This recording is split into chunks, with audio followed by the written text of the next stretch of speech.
یہ کہانی ہے رمیش کی، جو برسوں سے لکھنؤ کی بھیڑ بھاڑ میں رہ رہا تھا۔ عرصے بعد اسے اپنے پرانے گاؤں کی یاد آئی، جو ویسٹ بنگال اور بنگلہ دیش کی سرحد کے پاس ایک سنسان علاقے میں تھا۔ اس کے ماتا پتا اب اس دنیا میں نہیں تھے، اس لیے وہ اپنی اکیلی نانی کو شہر لے جانے کے لیے وہاں پہنچا تھا۔ گاؤں کے راستے میں باری بارش کی وجہ سے بہت سی سڑکیں ٹوٹ چکی تھی۔ رمیش نے دیکھا کہ پرانے سائن بورڈ جنگل کے بیچ سے ہو کر گزرنے والے راستے کی طرف اشارہ کر رہا ہے۔ وقت بچانے کے لیے اس نے وہی راستہ چن لیا۔ سورج ڈل چکا تھا اور جنگل میں ایک عجیب سی خاموشی چھا چکی تھی۔ اچانک اسے ایسا لگا جیسے کوئی لمبا شخص اسے پیڑوں کے پیچھے سے چھپ کر دیکھ رہا ہے۔ تیزی سے چلتے ہوئے رمیش کا پیر کسی چیز سے ٹکرایا اور وہ منہ کے بل گر پڑا۔ جب اس نے مڑ کر دیکھا تو اس کی روح کانپ گئی۔ اس کے پاؤں کے پاس ایک انسان کا سڑا ہوا، خون سے لت پت کٹا ہوا سر پڑا تھا۔ رمیش ڈر کے مارے وہاں سے الٹے پاؤں بھاگا اور سانس پھولتے ہوئے اپنی نانی کے پاس پہنچ گیا۔ جب اس نے نانی کو یہ بات بتائی تو اس کے چہرے کا رنگ اڑ گیا۔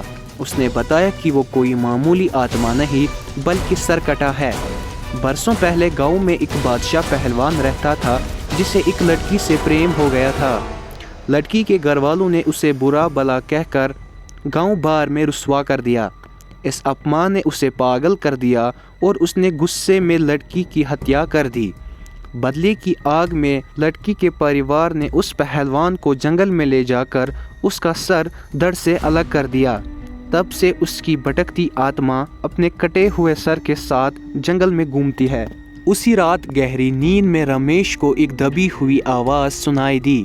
اسے ایک بھیانک ادرشیہ دکھا جس میں وہی لمبا سایہ اس کے سامنے کھڑا تھا اور اپنے ہاتھ میں اپنا ہی سر پکڑے ہوئے تھا۔ وہ سر اس سے التجا کر رہا تھا، کیا تم میرا یہ سر میرے شریر سے واپس جوڑ دو گے؟ اتنا کہہ کر وہ سر زور زور سے ہنسنے لگا۔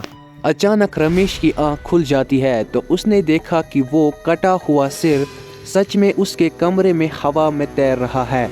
رمیش کی چیخ نکل گئی۔ نانی نے چیخ سنتے ہی فوراً کمرے کی لائٹ جلائی اور روشنی ہوتے ہی وہ سر غائب ہو گیا۔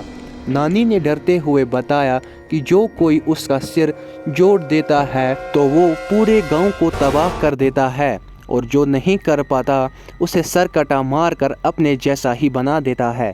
اگلی رات رمیش نے کھڑکی کے باہر پھر وہی سایہ دیکھا۔ اسے ایسا لگا جیسے کوئی اس کے بال پکڑ کر اس کا گلا گھونٹ رہا ہو۔ وہ وہی بے ہوش ہو گیا۔ جب صبح نانی اسے اٹھانے آئی تو رمیش اپنے بستر سے غائب تھا۔ نانی اور گاؤں والے مشال لے کر اسے ڈھونڈنے جنگل پہنچے۔ وہاں جو انہوں نے دیکھا وہ کسی کالی رات سے کم نہیں تھا۔ رمیش ایک بڑی تلوار لیے کھڑا تھا۔ اس کی آنکھیں سفید پڑ چکی تھی اور وہ کسی جانور کی طرح گرا رہا تھا۔ نانی کے رونے اور پکارنے کا اس پر کوئی اثر نہیں ہوا۔ سب کے دیکھتے ہی دیکھتے رمیش نے اپنی ہی تلوار سے اپنا سر کاٹ دیا۔ اس خونی منظر کو دیکھنے کے بعد گاؤں والوں میں اتنا خوف بیٹھ گیا کہ انہوں نے وہ جگہ ہمیشہ کے لیے چھوڑ دی۔ کہتے ہیں کہ آج بھی بنگال کے ان گھنے جنگلوں میں رمیش اور پہلوان جیسے کئی سرکٹے بھٹکتے ہیں، جو راہ چلتے موت کا دوسرا نام ہے۔